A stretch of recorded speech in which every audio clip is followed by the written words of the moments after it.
Bienvenidos a emunahoy.com. Vamos a seguir estudiando Pirkei Avot. Hoy vamos a arrancar estudiando a partir de la Mishnah número 15. Y es una Mishnah bastante conocida, esta Mishnah, que también hay que... Siempre se le puede encontrar una vuelta, se puede profundizar, y básicamente lo que estamos buscando en este espacio es ver conceptos que nos puedan servir para nuestra vida. Ustedes saben que hay varias maneras, cuando se estudia Pirkei Avot, hay varias maneras de estudiarlo. Pirkei Avot de por sí ya es un libro de Musar, es un libro que tiene que ver, la traducción sería como ética, son como máximas. Entonces es bastante claro, pero también hay formas de estudiarlo que tienen que ver, algunos lo estudian buscando, digamos, los giros gramaticales y por qué se usó este y por qué se usó el otro. Y en definitiva, yo creo que para este espacio lo que más nos sirve es ver cómo podemos hacer propias todas estas máximas y estas enseñanzas que hay en este libro. Entonces, vamos a ir viendo. La primera dice, Shammai solía decir, haz del estudio de la Torá una ocupación fija. Hay distintas traducciones, en el libro van a encontrar otra similar que dice, da un momento fijo para tu estudio de Torá. Y después dice, habla poco y haz mucho. Y recibe a toda persona con cara amable, con rostro amable. Estas son las tres, digamos, los tres enunciados de esta Mishnah. Por supuesto que cada uno de ellos en sí mismo constituyen conceptos básicos del judaísmo que vamos a tratar de verlos, pero vamos a dar un poquitito una especie de background de qué se trata, de quiénes eran. Shammai, el sabio que está enunciando esta Mishnah, era un colega y fue contemporáneo de otro sabio que ya estudiamos otras Mishnayot de él, que se llamaba Hillel. Eran las dos grandes escuelas talmúdicas que hubo en la época. Una era la escuela de Shammai y la otra era la escuela de Hillel. En general, la escuela de Shammai era más severa. Ellos eran un poquito más estrictos, si se quiere. Ustedes saben que van a encontrar en todas las generaciones, van a encontrar, digamos, sabios, van a encontrar rabinos inclusive, si se quiere bajarlos a los que conocemos nosotros, que hay algunos que están buscando la puerta como para permitir las cosas, están buscando la forma de que las cosas sean de una manera, si se quiere, más fácil. Y hay rabinos que no son así, que al revés, están buscando la estrictez, están buscando, digamos, ir hacia un poquito más... ir un poquito más profundo, ir un poquito más en el camino, y quiero que me entiendan, esta estrictez ninguno la ve como algo, digamos, que está de más, sino la idea es que son actitudes que tienen. Hay en nuestra generación también, por ejemplo, el famoso Rab Ovadia Yosef, él se la pasó buscando, digamos, si se quiere,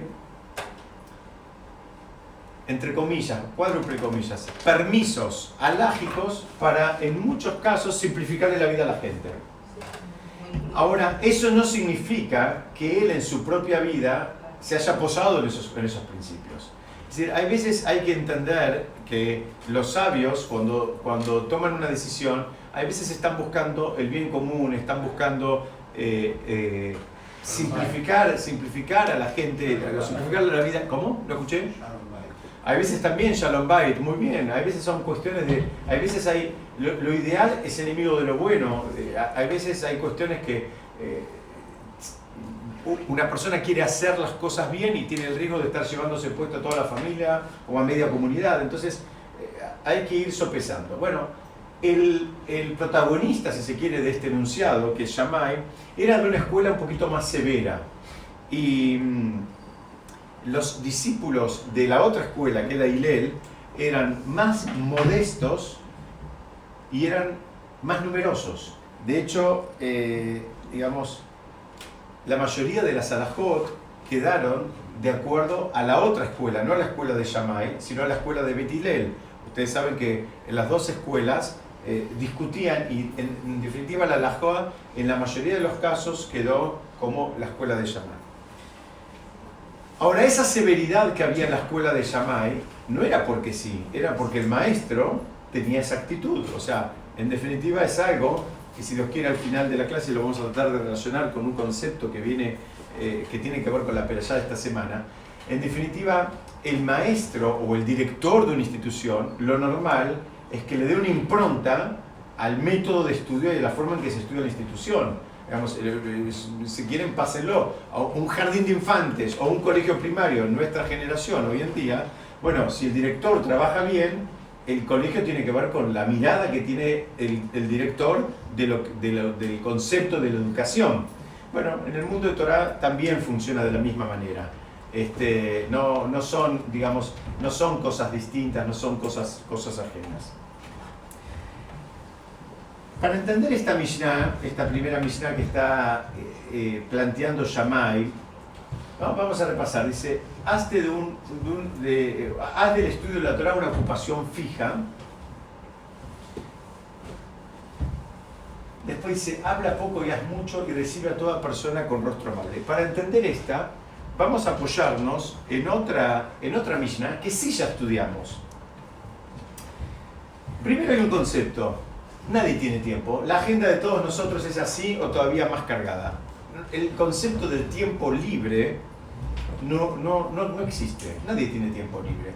Cada vez que tenemos que hacer algo, en definitiva, estamos haciendo un ejercicio de evaluación y darle prioridad a una cosa por sobre otra. Y cuando a veces aparece una cosa nueva que tenemos que hacer, en definitiva empezamos a tachar, empezamos a mover. Este es un primer concepto que es muy importante, porque alguien podría tener la fantasía de que hay gente que tiene tiempo.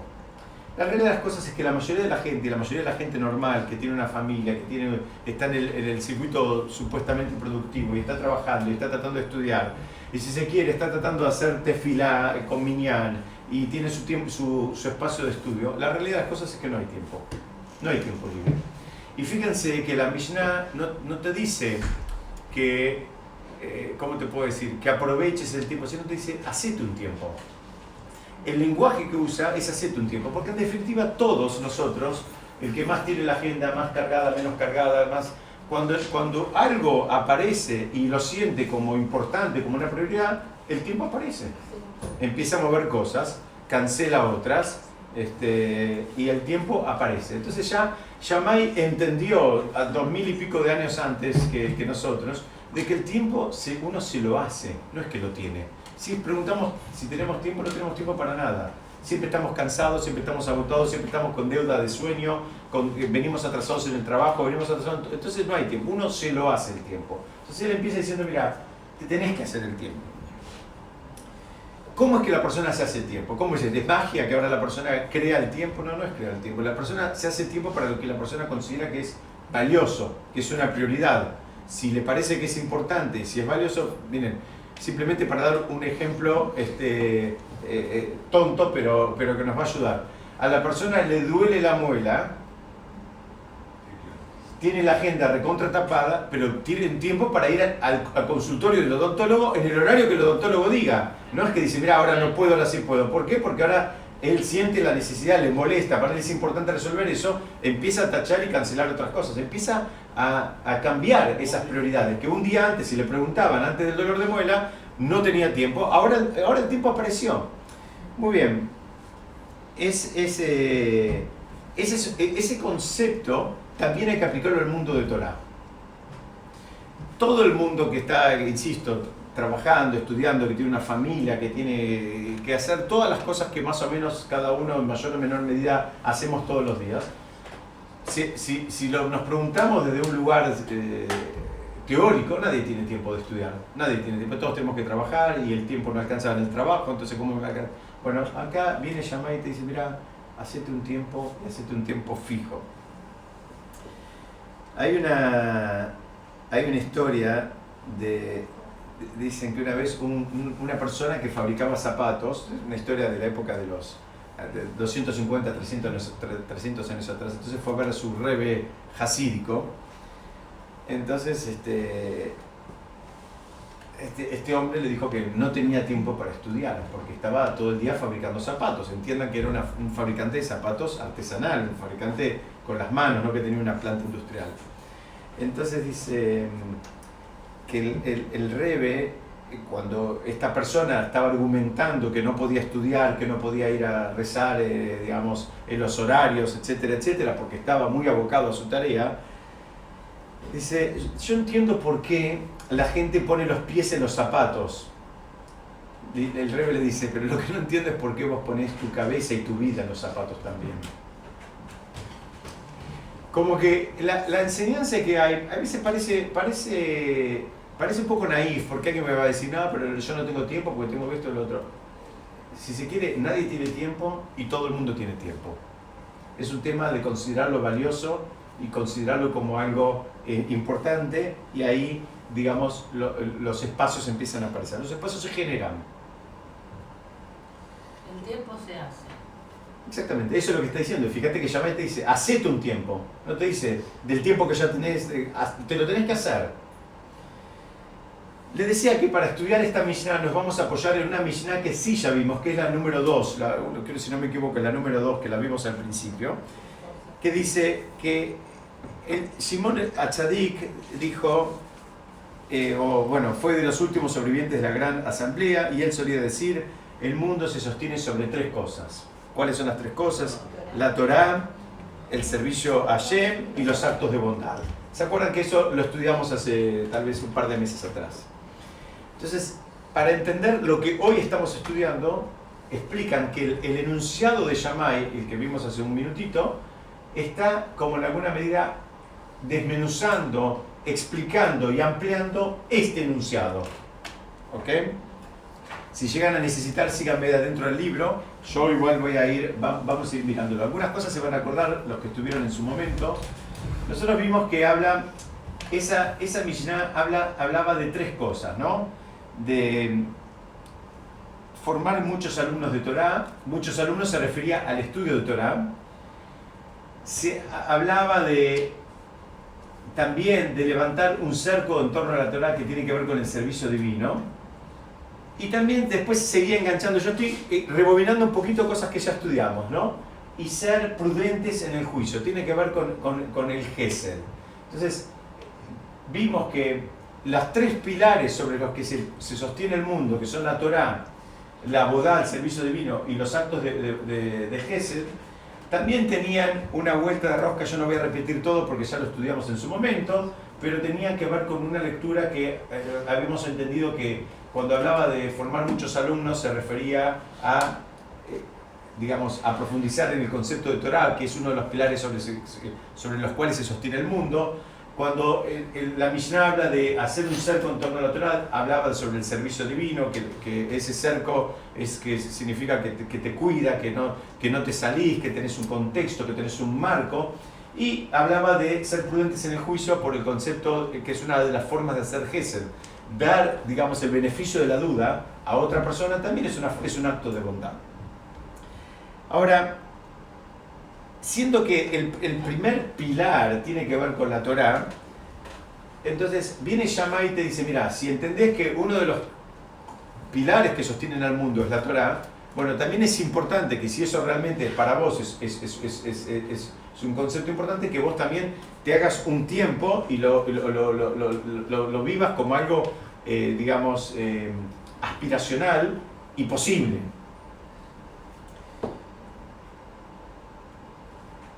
La idea es que todo lo demás, ¿no? Esta Mishnah se estudia así. La idea es que si entendés que el mundo se sostiene sobre la Torá, y cuando hablamos del mundo, alguien puede pensar que estamos hablando del mundo allá afuera. Estamos hablando del mundo nuestro, estamos hablando de nosotros. ¿Cómo nos sostenemos nosotros? Todo este libro está hablando de cómo se construye una persona y espiritualmente sana. Dice, mira, estás sosteniendo el mundo. El mundo alguien puede pensar que está sosteniendo, no sé, Asia, Europa. No, estás sosteniendo tu vida, tu mundo. Entonces, si entendés que es uno de los pilares, bueno, ahora tenés que ocuparte de ese pilar. Y ahora vamos a ir abriéndolo un poquitito. hay algunas recomendaciones que suelen dar los sabios con este concepto de hacerse el tiempo. Ellos dicen, mira, primero, no pienses, si es un pilar y es algo tan importante, no delimites los espacios. ¿Qué significa? Alguien puede pensar que el espacio de la Torah es exclusivamente cuando vengo al templo. Entonces, cuando vengo al templo a rezar o a participar de una clase, ese es mi espacio de Torah. Dice, no, tu espacio de Torah debería ser en todo tiempo y lugar. Si vas en el auto, si vas caminando, tratá de escuchar algo. Si tenés que esperar en una oficina o en un consultorio, donde sea, tenete algo para leer siempre a mano. Buscá esos espacios, porque, digamos, tenés que ir generándote esas rutinas que te ayuden a entrar en un sistema. Hay otros que dicen que, bueno, no se puede todo el día. Dicen, bueno, trata entonces de empezar el día con Torah y terminar el día con Torah. Eso se lo recomiendan mucho a los hombres. Dicen, bueno, muy bien, si venís al templo a la mañana, rezá, tratá de estudiar un poquitito, y a la noche, antes de volver a tu casa, tenés que estudiar otro poquitito. Dicen que la persona que antes de volver a la casa estudia Torah no es la misma persona que entra a la casa que el que siguió de largo. La persona a veces en el trabajo le toca vivir frustraciones, sinsabores, agresiones, todos los bombardeos que a cada uno en mayor medida le pasa en su actividad, y a veces si viene con ese bagaje y entra en la casa, bueno, difícilmente sea un espacio de mucha armonía. Si la persona baja un cambio, lo usa como, ¿vieron como los buzos que tienen esa cámara compensadora que no suben directamente a la superficie, sino que buscan un espacio donde se van desconectando un poquitito del mundo material, pasan por un espacio de estudio y después van a la casa? Nuestros sabios aconsejan como digamos, una de las mejores maneras de sostener a la persona y a la familia, porque la persona, digamos, está entrando con una onda totalmente distinta. Ya, como que hizo un corte y lo que pasó en el trabajo ya pasó hace más de 1 hora, 2 horas, 3 horas, entonces ahora ya está, dimos vuelta a la página. En el libro sobre Pirkei Avot del Rav Twersky, él cuenta una historia. Ustedes saben que el Rav Twersky es psiquiatra y también, también es Rav, ¿no? Y él cuenta que una vez se encontró con una persona a la cual él estaba tratando por un problema de adicción al alcohol. Entonces él le pregunta a la persona cómo estaba manejándose. Era un profesional esta persona. Entonces él le pregunta, ¿cómo te está yendo con el tratamiento? ¿Cómo estás yendo a los grupos? Él había sugerido que vaya a un grupo de alcohólicos anónimos. Entonces esta persona le dice, me está yendo muy bien. Dice, voy a 3 charlas todos los días. Entonces el Rav Twersky, un poco sorprendido, le dice, ¿a 3 charlas todos los días? Dice, ¿cuándo trabajas? Dice, entre charla y charla. Y el Rav Twersky trae en su libro, dice, esa persona entendió la prioridad y cuál era la forma, qué era lo que él tenía que hacer ahora como para curarse. Ahora la prioridad de él es esta. Lo otro, bueno, lo voy a hacer entre charla y charla. Cuando tenga espacios, hago lo otro. No hace falta que la persona viva una crisis, digamos, de ese estilo, una persona que Dios nos permita, no nos muestre una adicción como esa tan difícil que puede terminar haciendo pedazos familias enteras. Lo importante de la persona es que priorice y que entienda dónde está lo importante y dónde está lo accesorio, ¿no? Algo parecido a lo que estudiamos la semana pasada. Es un trabajo esto, entender que el mundo de Torah y la formación de uno y el refinamiento de uno es realmente lo importante. Bueno, hay que trabajar para poder hacerlo y vivir de acuerdo a eso. ¿Por qué? Porque todo el bombardeo que recibimos de la sociedad nos lleva por otro lado, donde te dice que lo único importante es cuánta plata tenés. Entonces, si vos sentís que lo importante es cuánta plata tenés, cada vez que te sentás y abrís un libro, podés llegar a sentir que estás perdiendo el tiempo. Llegar a sentir que estás perdiendo el tiempo, que te convendría cerrar el libro e ir a visitar clientes o pacientes o cobrar o vender o hacer lo que sea. Muy bien, nosotros vamos con otra mirada. Nosotros vamos que el mundo se sostiene sobre estas 3 cosas. ¿Qué significa? Que en realidad vos estás haciendo tanto más por tu actividad, por tu negocio, cuando te sentás a estudiar Torah que cuando vas a visitar a un cliente. Porque la persona tiene que hacer un trabajo para convertirse, como se dice en hebreo, se dice convertirse en keli, convertirse en recipiente para recibir la bendición divina. Y la persona al hacer este trabajo se va refinando y se va convirtiendo en recipiente. Y después van a ver que hay cosas que en lugar de tener que ir a ver a 20 clientes, con 4 alcanza, y en lugar de a veces de llamar a los clientes lo terminan llamando a uno. Y uno lo puede terminar viendo con sus propios ojos, Baruch Hashem. Entonces, es entender qué es lo importante y entonces a dónde pongo las prioridades. Vamos a avanzar un poquitito más. Hablábamos de la Torah, ¿no? De esto de formar muchos alumnos. Este principio de Torah, de la Torah y del pilar de la Torah y de la persona involucrarse estudiando y, si se quiere, enseñando también. Eso lo habíamos estudiado en su momento. ¿Saben por qué habla de formar alumnos? Y que nadie piense que alumnos significa que necesariamente que haya gente que venga y escuche, sino que formar alumnos significa, a veces puede ser alumnos, se puede referir a los propios hijos, en la propia casa. La relación de formar alumnos con el estudio de Torah tiene que ver que la persona que estudia para enseñar no estudia igual que el que estudia porque sí. La persona que estudia para enseñar cualquier disciplina necesita profundizar y tener los conceptos claros con otro rigor, porque lo va a tener que defender frente a otra persona. Entonces, esa Mishnah que habíamos estudiado decía, mira, vos estudiás como para enseñar. ¿Por qué? Porque vas a tener las ideas más claras. A veces hay cosas que uno, si las lee, digamos, en un contexto, digamos así, personal y demás, las pasa así, y cuando termina de leerlas le preguntás qué decía y no lo puedes volver a construir. Cuando estás estudiando para enseñar, muy bien, tenés que poder reconcatenar las ideas y defenderlas, y las tenés que tener más claras. Entonces, esa es la idea cuando dice que cuando estudies formes alumnos, que vos tengas esa actitud de buscar la excelencia, de buscar la profundidad y poder transmitirla con esa excelencia y esa profundidad. En un contexto, como veníamos hablando, donde todos tenemos todo, ¿no? Está la familia, está la actividad, el trabajo, la profesión, la comunidad, los hijos, la salud, y agréguenle todas las flechas en las direcciones que se les ocurran. Dicen, en ese contexto es muy importante que la persona trate y sepa lo importante que es ser congruente. ¿Qué significa? El estudio de Torah debería ser algo que después tiña todo lo que la persona haga. No existe ser una persona espiritual. En este contexto después abrimos la puerta y salimos y somos unos atorrantes. No existe eso. O sea, eso tiene que tener todas las demás cosas que vos haces, que las tenés que hacer. Nadie dice que porque estudies Torah dejes de ocuparte de tu familia, de tu actividad, de tu profesión, de tus amistades. Tenés que seguir interactuando. ¿Por qué? Porque también alguien podría pensar erradamente que, bueno, ahora yo voy a estudiar Torah, entonces, ¿sabes qué? Tacho todo esto. Me vuelvo ermitaño, porque yo quiero ser un sabio. Esa no es la visión de la Torah. La visión de la Torah te dice, tenés que trabajar, digamos, y trabajar todos los vínculos. ¿Se acuerdan? Estudiamos en otras oportunidades este concepto. Voy a pasarlo más rápido porque ya lo vimos.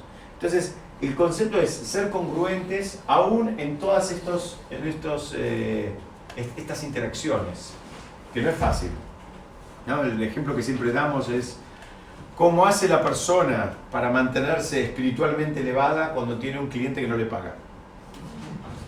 ¿Cómo hace? O un proveedor que no le entrega. Ahí es donde se ve dónde estás parado. Ahí es donde se ve, inclusive, ¿saben qué? Ahí se ve el vínculo que vos tenés con la otra persona. En cualquier cosa, cuando todo sale fluido, entonces vos tenés uno que compra y el otro que paga, y entonces este entrega en fecha y el otro paga en fecha, ahí no hay ningún desafío. El desafío aparece cuando alguien no puede honrar su palabra, alguien no puede cumplir. Y en el ejemplo que estoy dando de comercio, pero llévelo a cualquier otra disciplina. Ahí te das cuenta cuál es el vínculo. Ahí te das cuenta cuán maduro es el vínculo. Si quiere lo corro de ahí. Puedo poner alguien hace una fiesta, como estudiamos alguna otra vez, Sí. para 400 personas y no te invita. ¿No? Entonces ahora ahí se ve el vínculo que tenés y cuán maduro sos vos para ofenderte, no hablarle más o entender que, bueno, por algún motivo no te invitó. Entonces, esa congruencia es muy difícil, pero es lo que nos piden que tengamos. Sigamos un poco más. Tengo una pregunta. Cuando vos decís, por ejemplo, un proveedor, una persona que no nos pagó, ¿vos te referís a una persona que no te paga porque no puede, porque no llega, o al que te está haciendo a propósito? Está muy bien la pregunta. Acá me preguntan, ¿cuál es la reacción, digamos, a qué me estoy refiriendo cuando digo una persona que en este vínculo no lo cuidó? Si es que no lo pudo cuidar porque no pudo o porque no quiso. En definitiva, es verdad, la pregunta está bien, pero nosotros deberíamos hacer el trabajo para que, independientemente de cuál sea el motivo, no te saque de tu eje. Por supuesto, te da más bronca si la persona tenía la plata en un cajón y no te pagó porque no quería, que si la persona estaba con un problema porque se le incendió el depósito y ahora no tiene los recursos. Por supuesto que no es lo mismo.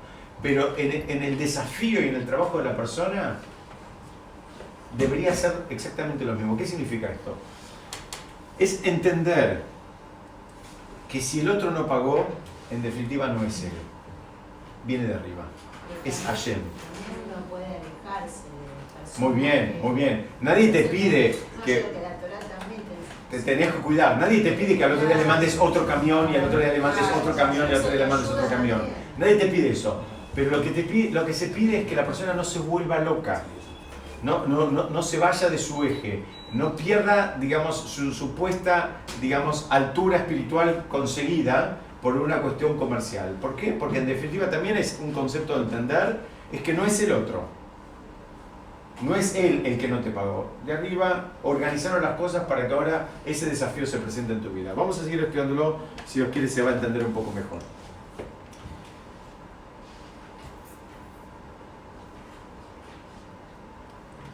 La siguiente, digamos, parte de la Mishnah hablaba de levantar un cerco en torno a la Torá y tiene que ver con el servicio divino.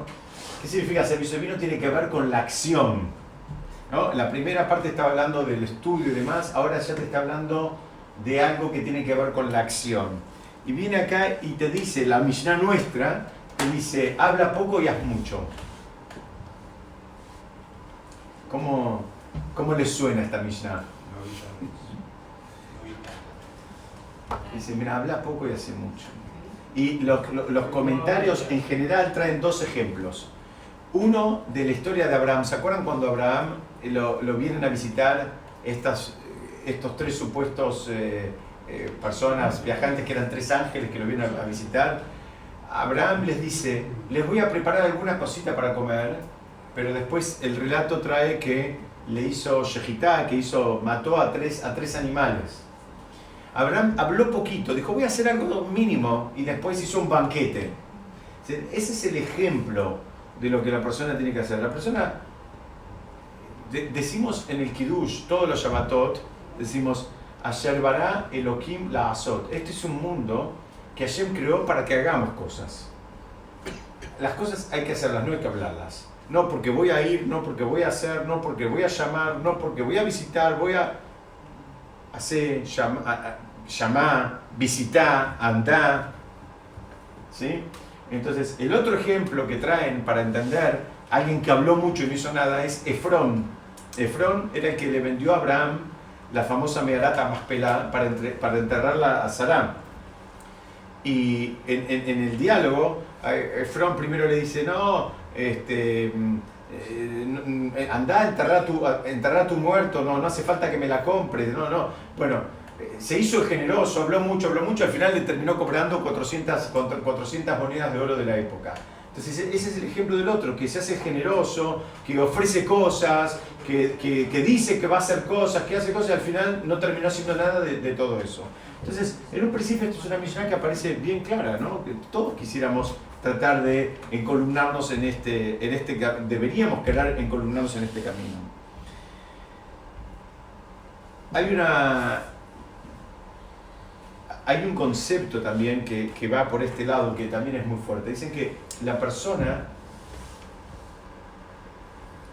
ustedes saben que dicen que la persona tiene un cierto número de palabras para decir en la vida. Todos solemos pensar que es ilimitado el recurso de las palabras. El recurso de las palabras es el don del habla, es un don y no es ilimitado. No es que Hashem dice, mira, vos podés hablar lo que quieras. La idea es que nos cuesta, porque al menos a mí no me lo enseñaron ese concepto, pero es que no es ilimitado. Entonces dice la palabra, acá por eso dice, decí poco y hacé mucho. Decí lo que hace falta decir. ¿Cuándo hace falta decir? Porque eso hay que tener cuidado, porque después uno puede caer en la trampa de quedarse siempre callado, pero hay veces que levantarse y hablar. El que sabe tiene que levantarse y hablar. No es siempre quedarte callado, pero habla poco, sabés cuándo hablar. La persona que habla poco, cuando habla, evalúa cuándo va a decir algo, y si no se queda callado. Hay un Mishneh, una frase que escribió el rey Salomón en su libro Proverbios, que dice, la traducción en castellano está un poco forzada, pero dice así: como un diente roto y un pie lastimado, un pie que se resbala, un pie dislocado, es la confianza puesta en un traidor en el día de la aflicción. Él da dos ejemplos. Dice, ¿qué pasa? Dice, el diente, la persona confía en sus dientes para comer, ¿no? Él habla como un diente que se mueve, que está roto, que está medio sueltito. Entonces al final ese diente no te sirve, ¿no? Porque vos querés morder y al final no terminás mordiendo. Y lo mismo con un pie. El pie, la persona lo necesita para firmarse y caminar. Y él está hablando, lo compara con un pie que está dislocado. Un pie, ¿vieron? Cuando está medio sueltito y el pie no funciona.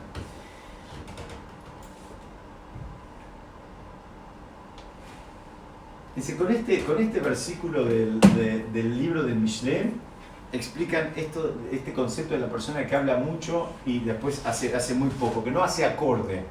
Dice, está simbolizando, digamos, el diente tiene que ver con la boca.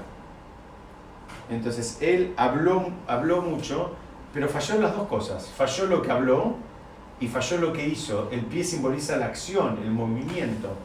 El rey Salomón lo que estaba diciendo es, dice, mira, no puedes confiarte en una persona así. Es una persona que ofrece cosas que después no las sostiene. Ofrece ayuda, ofrece compañía, ofrece un préstamo, ofrece tiempo, ofrece todo lo que se te ocurra. Habla, pero después no lo sostiene. Él dice que es como un traidor. Dice, ¿por qué? Porque en el día que la persona lo necesite, la persona no puede contar con él. Entonces, este Mishneh, esta parte de Proverbios se estudia para entender la Mishnah de la gravedad de la persona que tampoco honra su palabra, que esto va de la mano. O sea, vos decís poco, pero lo que digas lo tenés que honrar y tenés que hacerlo. No pienses que decir es gratuito. Hay quien puede pensar, también equivocadamente, que el decir no es un compromiso. Que bueno, yo simplemente dije, no firmé nada, te van a decir. Bueno, entérate que en el mundo de Torah la palabra tiene una fuerza. Y si vos dijiste algo, tenés que esforzarte en honrarlo. No es lo mismo. Vamos a avanzar.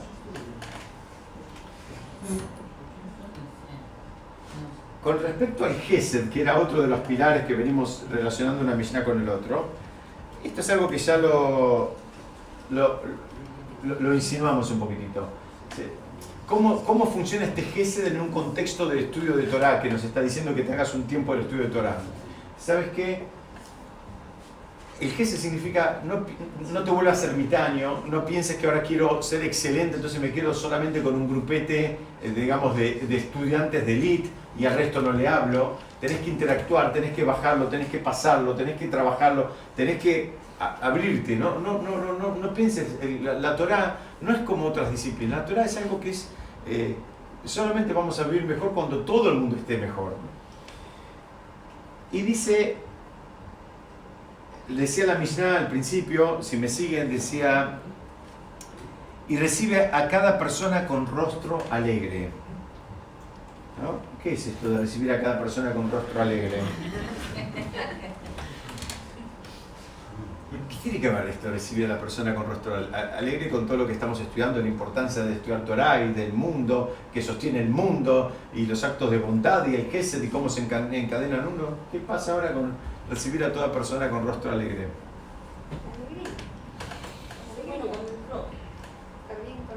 A ver, de vuelta, ¿cómo? Con alegría. Muy bien, muy bien, esto es un concepto. O sea, tenés que apuntar a hacer todo esto con alegría, porque esto también lo puedes hacer como un esfuerzo, ¿no? Como todo, puedes hacerlo con alegría, contento, o lo puedes hacer porque, bueno, no me queda otra, me lo tengo que sacar de encima, quiero terminar rápido. Cualquier cosa lo puedes hacer, digamos, vamos al mundo de Torah, puedes venir a hacer tefilá y llegás a horario, pero estás esperando que termine porque te querés ir, o querés prender el celular, o querés irte a comer, lo que sea. Podés venir a estudiar Torah y es lo mismo, estás esperando el momento de irte, ¿no? No sé, querés sentir que cumpliste. Pero el rostro alegre también genera empatía en las otras personas. Muy bien, ¿escuchá lo que dijo César? César, vamos, que ver más alto. ¿Qué dijo? Vamos, soltate, César. El Vamos. rostro alegre genera empatía en las otras personas. Muy bien, fíjense esta frase que trae en el Tratado de Ketubot dice así: el blanco de los dientes alimenta más que un vaso de leche. Uy, perdón. Es lo mismo que cuando dicen que la sonrisa abre las puertas, ¿no? Dice, el blanco de los dientes alimenta más que un vaso de leche. En la Gemara, ¿en qué contexto dice esa frase? ¿No? También tenemos, si se quiere, para que no piensen para que no piensen, ¿no? Vamos con las dos, ¿no? ¿Cuál te gusta más, Moshe? ¿No escucho? Tendré que ser suavecito. Entonces dice, bueno, la Gemara, ¿en qué contexto dice? Dice, a veces viene una persona y te pide ayuda. Vamos a pedir, puedo ver varios casos. Puede haber varios casos. Te pide a veces ayuda, si se quiere, económica. Y tal vez vos en ese momento no la puedes ayudar.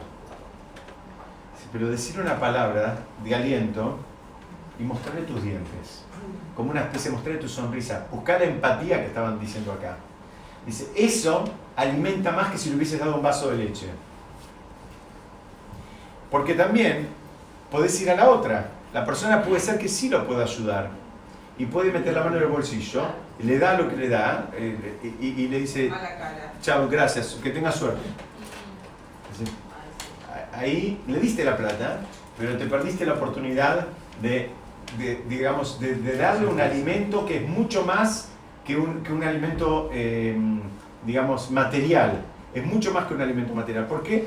Porque la persona que Dios no permita que nunca nos ponga en esa situación, que por algún motivo necesita pedirle a otro algo, ya de por sí, y no piensen solamente en dinero, lo que sea, el hecho de sentir que tiene que ir a pedirle a otro algo, ya de por sí lo hace sentir mal.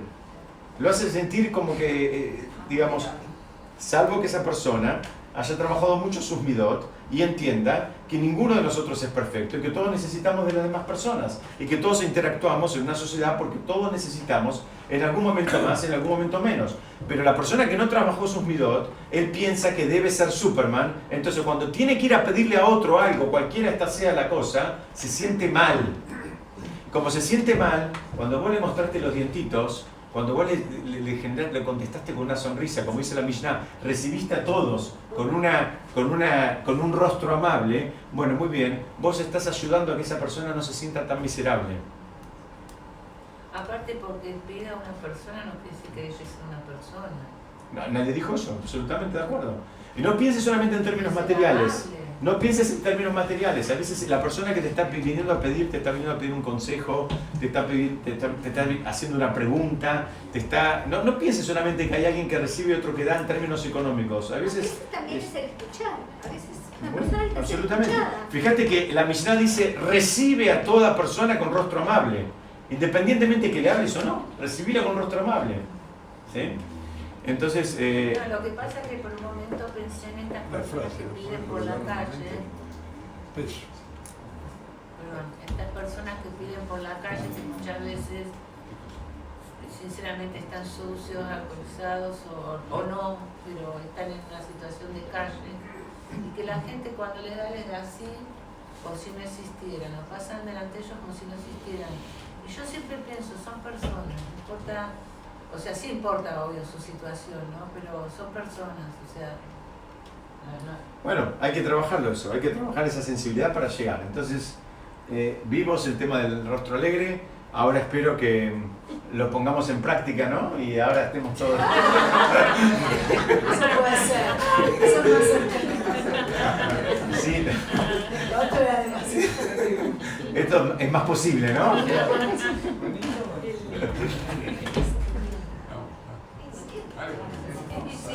Pero no nos divierte, no nos dan ganas de quedarnos mirándolos. Sí, por eso le hice ¿No te dan ganas de quedarte mirándolo? Porque es así, lo que viene te dan ganas. Nadie quiere quedarse, digamos, al lado de una persona que está con una cara de cascarrabias. Nadie quiere acercarse. Nadie quiere estar al lado de un cascarrabias todo el tiempo. Todos tenemos derecho un día a estar un poco más cascarrabia que otro, pero sistemáticamente, ¿quién quiere estar al lado de una persona así?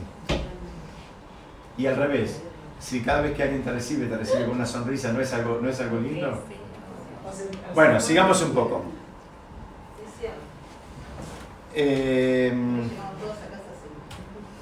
Volvemos a la Mishnah nuestra, ¿no? Volvemos a la Mishnah nuestra. Dice, Shammai solía decir, haz del estudio de Torah una ocupación física.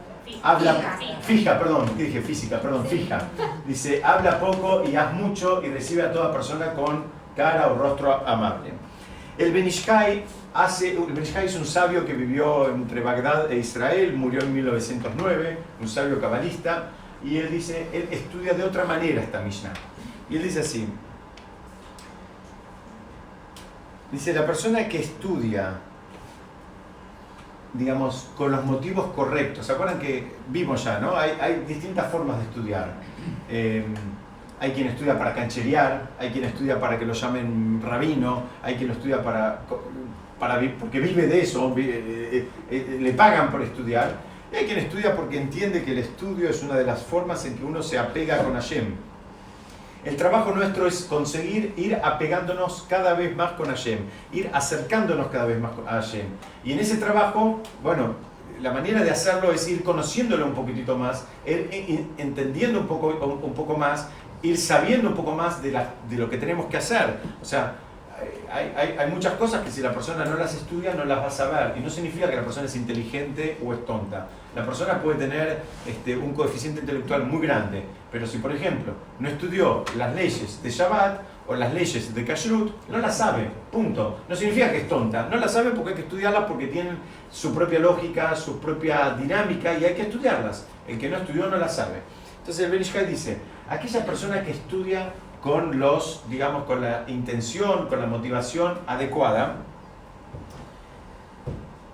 dice, él va a conseguir quedar para las generaciones venideras. ¿Cómo significa esto? Dice, di poco y haz mucho.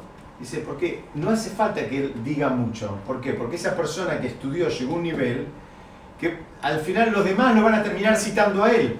No hace falta que él hable tanto. ¿Me explico? Él llegó a un nivel de sabiduría, lo más probable es que tal vez termine haciendo algún libro o algo por el estilo. Entonces los demás, como todos nosotros, estamos hoy, no sé, 100 y pico de años después que falleció este sabio, ahora lo estamos citando a él. De alguna medida él sigue haciendo y él sigue hablando, pero no hizo falta que hable mucho. Las personas cuando hablan cosas de sabiduría, en general, fíjense que son cosas simples y son cosas que no hace falta que hable muchas horas. Y también cuando habla una persona con sabiduría, es muy raro que alguien se acerque y diga, por favor, te callás. No, al revés, vos querés dejarlo que siga hablando. Y él entiende este concepto de saludar a toda persona con rostro amable. Él dice, porque hay una trampa, que la dijimos ya, que la persona puede pensar que saludo al que hace el mismo tipo de vida que yo, al que eligió el mismo tipo de vida que yo, o al que estudia igual que yo. Dice, no, a toda persona con rostro amable. Vos no tenés que juzgar a nadie. Y no es trabajo nuestro, no es una mitzvah. ¿Se acuerdan? Estudiamos, ¿no? No hay una mitzvah que diga, y juzgarás. Vos no tenés que juzgar a nadie. ¿Por qué? Porque esa es otra trampita. Vos empezás a crecer, empezás a trabajar, entendés que el mundo se apoya con esto, vas a rezar, vas a estudiar que yo, y ahora mirás de costado a los demás. Pensás que son menos, o vos te crees que sos más. Cuidado, no funciona así. Eso no es lo que se te pide que hagas. No funciona así para nada. Bueno, acá está la misma... No le sirvió de nada lo que... No lo entendió. Por eso fíjense que está en el mismo enunciado. Fíjate esto de que tu Torah sea tu ocupación fija. ¿Qué significa? Que todas las demás cosas se conviertan como en el caso del paciente, el Rav Tualsky, que era alcohólico, que todo giraba en torno a los turnos que él tenía para ir a las charlas de Alcohólicos Anónimos. Eso es pero lo mismo, pero llevado a la Torah. ¿Qué significa? Bueno, muy bien, soy comerciante, entre tefilá, un estudio y otro estudio soy comerciante. O soy doctor, o soy ingeniero, o soy abogado, o soy la ama de casa, o lo que sea. Como que entiendo lo importante. Y dice, aún así, tenés que recibir a todas personas, ya llegaste a ese nivel, tenés que recibir a todas personas con rostro amable. Un poquitito más. La Mishnah siguiente. Dice, Rabban Gamliel dice, fíjense en hebreo suena muy lindo, Hacele Harrab, dice, búscate un maestro, Beistalek minasafek, y libérate de la duda.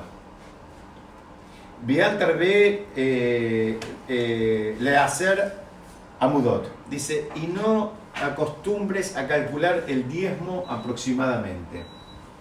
A priori parece una misión media rara, ¿no? Porque por un lado está hablando de la importancia de hacerse un maestro, que ya habíamos estudiado la importancia de hacerse un maestro. ¿Se acuerdan que estudiamos anteriormente? Y que inclusive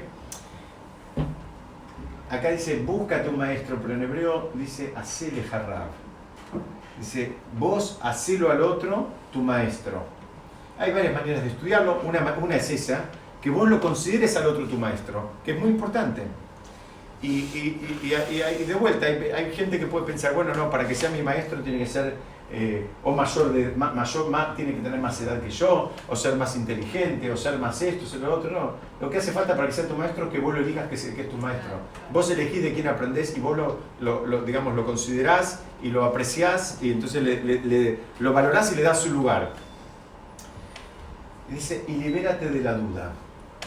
Esto se estudia porque muchas veces, aún en el mundo de Torah, hay personas que van a un...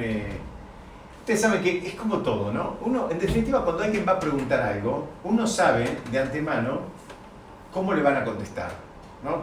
Lo saco un minuto. Si uno tiene que hacer una consulta médica por cualquier tema que sea, uno sabe que hay doctores que te van a decir tal cosa y hay doctores que te van a decir tal otra. Uno sabe, si los conoce ya, uno sabe que este me va a decir así y este me va a decir así. Y uno va eligiendo para dónde va y para dónde no va. Acá viene la Mishnah y dice, mira, búscate un maestro. ¿Por qué? Porque a veces uno va, lo mismo que hacemos con los doctores, uno va y le pregunta a un maestro algo y si no me gusta lo que me contestó, me voy y me busco a otro y le digo, no, pero porque digo, tal vez el primero no entendió bien la pregunta o no me interpretó, estaba desconcentrado, entonces busco a ver cómo me consigo un descuento o la respuesta que estoy esperando recibir. Y acá viene Rabban Gamliel, que es el primero Rabban Gamliel fue el Nasi del Sanedrín, fue como el director del gran tribunal rabínico de Jerusalén. Él vivió sobre los finales del segundo templo y fue el primero en recibir el título de Rabán. Ese título era un título que ya se había perdido lamentablemente toda ese honor y ese respeto de la concatenación del receptor y del dador. Entonces había que como también nombrarlo de una manera como para que sea más aceptado. Ya había muchos sabios, ustedes saben que a veces cuando hay muchos sabios nadie le reconoce autoridad a otro, porque yo soy sabio, el otro no sabe nada y el otro sabe. Entonces, bueno, a este le pusieron un título que además de que era un gran sabio, ese título estaba buscando apaciguar un poco las pasiones no piensen que en el mundo de Torah no van a encontrar las miserias. Las mismas miserias que encontramos en el mundo las podemos encontrar en el mundo de Torah si no trabajamos. En un mundo de Torah también hay competencia y también hay egoísmo. Y estoy hablando en el mundo de Torah de estudio. ¿Qué se creen? ¿Que en la yeshivot no hay competencia? No hay competencia, no hay quien quiere figurar, no hay quien quiere... Es un poquito paradójico. No debería verlo, muy bien, está muy bien lo que me decís. Acá me dicen es paradójico. No debería verlo, pero es lo mismo. Todo lo que nosotros vemos en el mundo, si se quiere, material, y en el mundo espiritual se replica, salvo que haya un refinamiento de verdad. si no hay un refinamiento de verdad, la misma miseria que vemos afuera, la vamos a ver adentro. Con un libro en el medio, en lugar de un producto o un servicio. Lo mismo. Porque hay un poder en el saber también. Porque juegan los mismos valores. Porque hay gente que puede pensar que el desafío es ganarle al otro, cuando el desafío es ganarse a uno mismo, refinarse a uno mismo, corregirse a uno mismo. El otro, él tiene sus desafíos, tiene su talón de Aquiles y tiene sus cuentas que resolver. Déjeme avanzar un poquito más.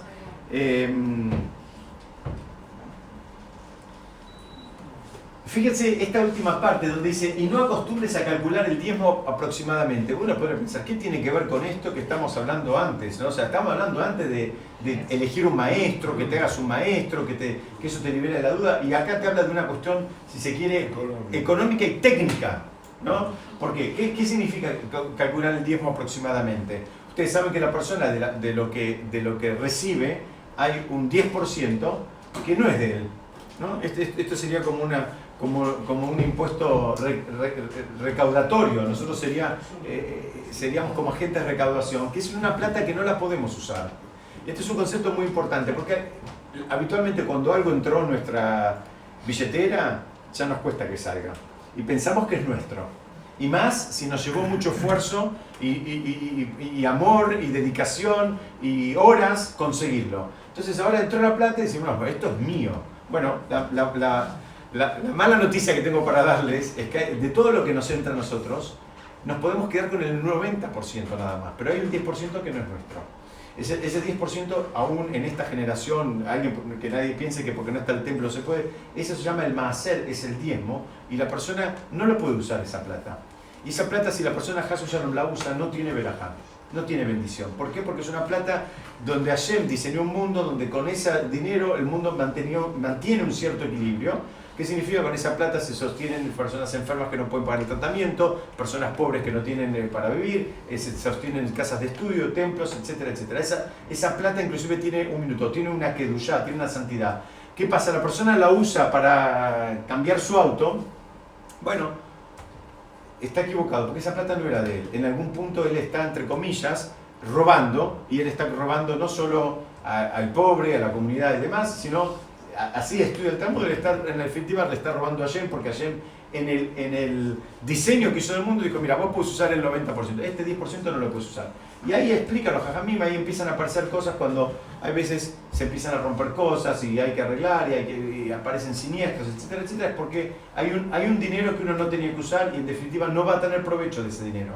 Es muy bueno, es importante saber que la persona le guste o no le guste, de ese 10% no lo va a disfrutar. Aunque le cueste sacarlo, se lo van a terminar sacando de otra manera. Entonces, vamos a tratar de entender qué hace esa parte acá. ¿Qué hace esa parte acá? Lo que te quiere decir es que si vos en definitiva tenés un maestro y vos te vinculás con ese maestro, bueno, no vas a tener que hacer cosas por aproximación.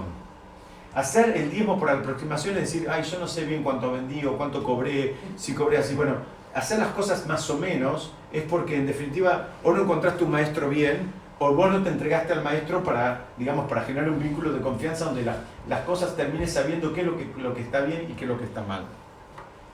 Y dice que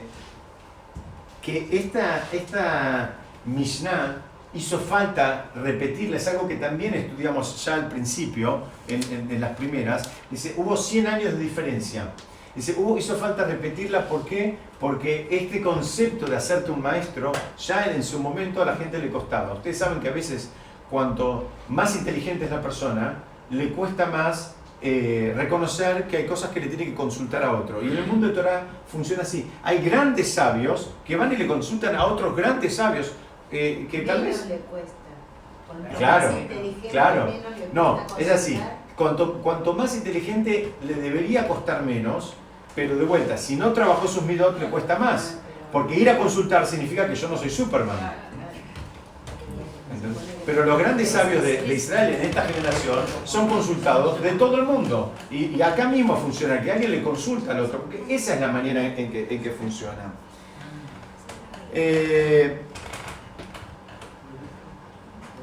El Rav Twersky, que también preparé buscando algo de él para esta Mishnah, él trae una frase que es un poco técnica, pero dice que en esta generación estamos llenos de gente con un diagnóstico llamado desorden obsesivo compulsivo. Y él dice que, ¿saben qué es eso? Es básicamente la inhabilidad de aceptar algo como una certeza. Todo está sujeto a la duda. Todo puede ser o no. Todo, bueno, esa persona se termina pirando, discúlpenme el término en arameo, ¿no? La persona, eso es un desorden. Muy bien, acá me están preguntando, no, cuando estudiamos Torah buscamos la verdad y hacemos el debate, pero llega un momento que aceptamos algo como una certeza. Ahora, si todo es pasible de discutirlo y todo puede ser y todo no, y todo relativo y todo demás, bueno, mira, acá lo que te está diciendo es eso, salite de ese sistema, buscate un maestro y liberate de la duda, tené la humildad y hacer ejercicio de poder aceptar una verdad que te la diga otro, aunque a vos ahora te cueste entenderla, aunque no te cierre, aunque intelectualmente todavía no te hizo clic. ¿Se acuerdan? Estudiamos que la persona tiene que crecer en las dos direcciones. Está bien que la persona profundice y estudie y quiera saber y pregunte y desafíe, está perfecto. Pero también tiene que crecer en esa emuná, en esa, digamos, la palabra es mucho más que fe, pero en esa fe, en esa confianza en Hashem, aunque no lo entienda. Sé humilde y aceptar que hay alguien que opina. Absolutamente, pero es una humildad. Es una humildad que se pero la persona tiene que construirse con las dos cosas. Es algo que lo vamos a seguir repitiendo. ¿Por qué? Porque a veces la vida te puede presentar algo que intelectualmente vos no lo puedas entender o no lo puedas defender. Te presenta una situación, entonces ahora que todo lo que construiste espiritualmente se te cae abajo porque esto no lo puedes explicar, bueno, tal vez no lo puedes explicar. Tal vez ahora no, tal vez en 5 años, tal vez en 10 o tal vez nunca. Pero la persona tiene que construirse en las dos direcciones. Yo antes de terminar, quería... ¿dónde está esto? Ahí está.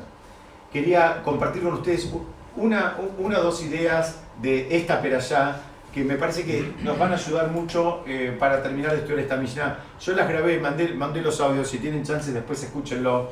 Hay una donde está hablando la Torá de el episodio de los Meraglim, el episodio de los espías, ¿no? Hay todo un episodio, lo voy a contar brevemente, necesito que me den unos minutitos más. En el episodio de los espías, brevemente es que los espías fueron para ver cómo era la tierra y ellos volvieron y dijeron que la tierra era que no era buena, que la tierra, que había gigantes, que se comían a las personas, en fin. Vinieron e hicieron lo que se llama en hebreo un lashon hara, un lenguaje, hablaron de una manera despectiva, de la tierra misma, ¿no? Eso es lo que hicieron. Y esto es interesante porque habitualmente estudiamos este concepto en relación a las personas, o sea, que alguien dijo algo, habló mal, habló despectivamente en relación a una persona, pero acá todavía los sabios lo profundizan más y dicen, hablaron mal de la tierra. ¿Y por qué? ¿Por qué quiero explicar esto? Porque hay una forma de estudiar la Torá que es estudiar también las historias, la concatenación de las historias. La Torá tiene una lógica y por algún motivo pone un tema seguido de otro y que ese otro antecede otro.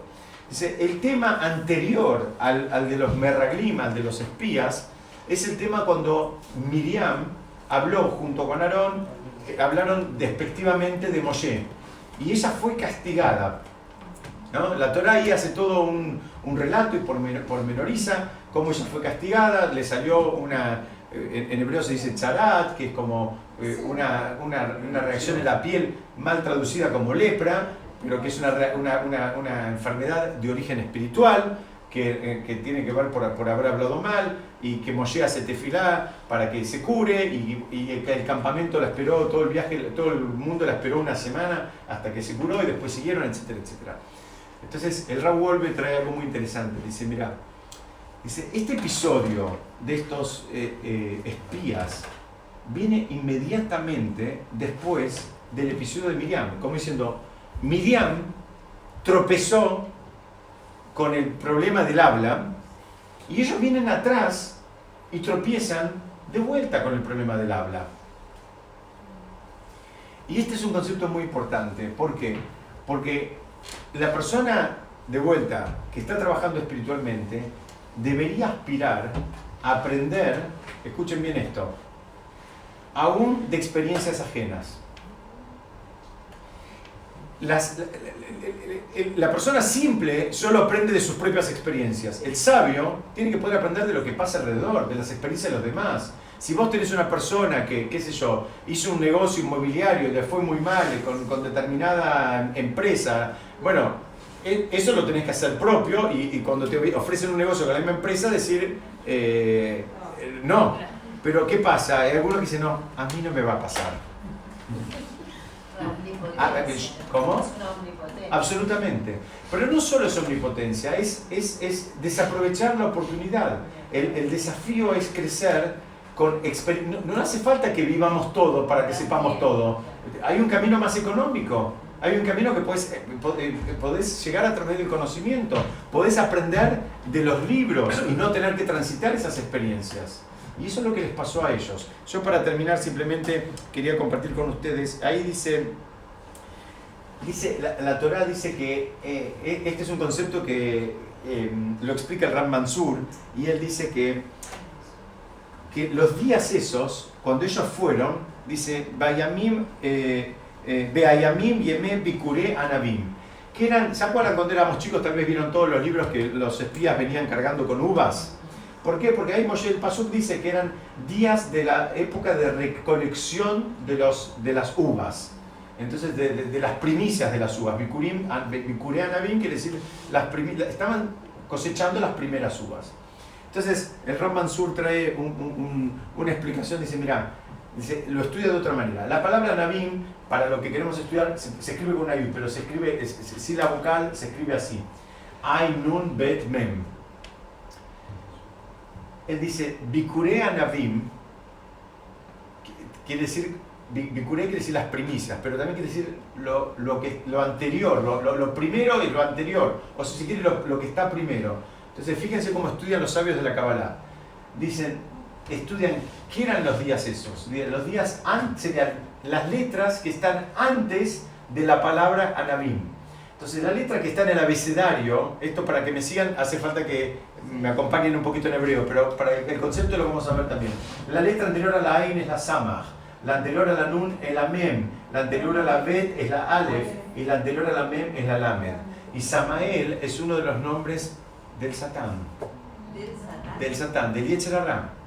Entonces dice, esos días eran los días donde estaba este muchacho, este ángel que está creado justamente para que la persona no haga lo que vino a hacer este mundo. Y alguien puede decir, bueno, esto está muy lindo, y dice, ¿qué significa todo esto? Y dice, bueno, muy bien. ¿Estaba ese nombre antes? Sí. O sea, ¿era un nombre que ya estaba en la Torá? No, Samael. el nombre en la Torá no sé si está nombrado, son todos estudios cabalísticos, pero la deducción yo que... quiero saber si se citó como un nombre de diablo después de haberse visto eso, o ya existía. Un descubrimiento, o sea, pusieron eso. No, ya existía. Esta es una interpretación. O sea, Exactamente, esta es una explicación que te dice, mira, lo que pasó ahí era un momento, ¿y cuál es el problema? Dice, Yetzer Hara, ¿qué es lo que te hace? Lo que te hace, ¿sabes qué? Te confunde los valores, te confunde lo que es importante. Volvemos al principio. ¿Qué decía al principio? Hacete un tiempo fijo para estudio de Torah. Ahora, ¿sabes qué te dice este muchacho? Dice, anda al gimnasio. Anda a tomar café con una amiga. Anda a la peluquería. Anda a hacerte las uñas. Te saca, te cambia todo. Te hace que vos veas como valioso, importante, cosas que no lo son. O que no lo son en relación comparado con la Torah. Por supuesto, todos tenemos que ir a la peluquería, me gusta cambiar los peinados, a mí también, me hago las uñas y me gusta ir a tomar café de vez en cuando. No estoy diciendo que no hay que hacer nada de todo eso y que hay que estar, desprolija. No estoy diciendo eso. Lo que estoy diciendo es cómo funciona esto. Ellos se engañaron. Y lo que era importante, lo que no era importante, lo terminan considerando como importante. Bueno, la mala noticia, ¿saben cuál es? Que esto funciona en todo tiempo, en todo lugar, con toda persona. En todo momento. Vivimos dedicándonos, la semana pasada estudiamos, ¿se acuerdan? Lo importante, lo imprescindible, lo urgente, lo imposible, lo estudiamos la semana pasada. El que no estuvo, después que mire el video o escuche la grabación, la imagen no salió tan bien con el otro proyector, pero que lo escuche porque son conceptos muy importantes. Este problema... Sí. Anabim son uvas, Anabim sí. Entonces, este es un problema que tenemos todos. Todos, inclusive cuando tenemos que educar a nuestros hijos, a veces nos mareamos y nos equivocamos. Y queremos, lo que consideramos un logro, tenemos que revisarlo si es realmente un logro. Estudiamos en la noche, y con esto terminamos, en la noche de Shavuot estudiamos. Si el padre considera que un logro es hacer un gol, el hijo va a estar pateando la pelota todo el tiempo. Ese es el logro. Los logros tenemos que ir revisándolos y tenemos que buscar meternos en profundidad y ser honestos si realmente son logros o no.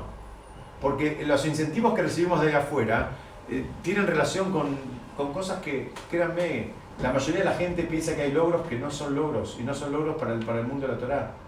No son logros. Inclusive lo que más valora la gente, y con esto terminamos, lo que más valora la gente, que es el dinero, no es un logro. Hay familias enteras que se hicieron bolsa por el dinero, que no se hablan, que se pelean, hermanos. El dinero es una herramienta muy poderosa, es tan poderosa, es una energía tan fuerte, que hay un montón de alajot, hay un montón de leyes para ver cómo te relacionas con eso, porque es una energía tan fuerte que te puede arruinar la vida. Y estudiamos en otras oportunidades también que a nadie le van a preguntar después de 120 años cuántos ceros tenías en tu cuenta. Eso no es un logro, espiritualmente hablando. Y eso no significa que a mí no me gusta la guita, a todos nos gusta la plata, todos queremos vivir bien y no hay ningún problema con eso. Pero tenemos que revisar cuáles son los logros y no caer en la trampa de este muchacho. Besat Hashem, seguimos estudiando la semana que viene.